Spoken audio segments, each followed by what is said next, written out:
আপনাকে বাবার সাথে পরিচয় করিয়ে দিই। আর শোনো, বাবা যতটুকু জিজ্ঞাসা করবে ঠিক ততটুকু, বেশি কথা বলবা না। আর আমি যা যা বলবো হ্যাঁ হ্যাঁ করবা, ওকে? তুমি যা যা বলবা হ্যাঁ হ্যাঁ কেন বলবো, যেটা হ্যাঁ বলতে হবে সেটা বলবো। আমি বলছি তাই বলবা। চলো চলো। উফ আমি শুনলাম বাবা, ও রায়ান কথাই তোমাকে বলছিলাম। আসসালামু আলাইকুম আঙ্কেল। তোমাকে তো দেখলাম আমাদের এখানে ডেকোরেশনের কাজ করতে।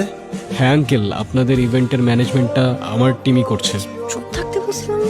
বাবা এইটা ওর পার্ট টাইম জব, এছাড়া ওর অনেকগুলো বিজনেস আছে। আর ও তো আমার জন্য একটা ফ্ল্যাটও বুকিং করছে। কি বলো? ফ্ল্যাট?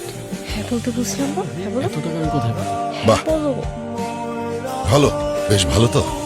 রায়ান, ও হচ্ছে সানি, আমার বিজনেস পার্টনার এবং ছোটবেলার বন্ধুর ছেলে। ওর যে মাসিক কত ইনকাম বেচারা নিজেও কাউন্ট করতে পারে না। আমি ওর সঙ্গে ছায়ার বিয়ে ঠিক করেছিলাম, কিন্তু ছায়ার নাকি তোমাকেই পছন্দ। কিন্তু আমার মেয়ের জামাই কোনো ইভেন্টে গিয়ে বেলুন্স লাগাবে, সেটা আমার একদম ভালো লাগবে না।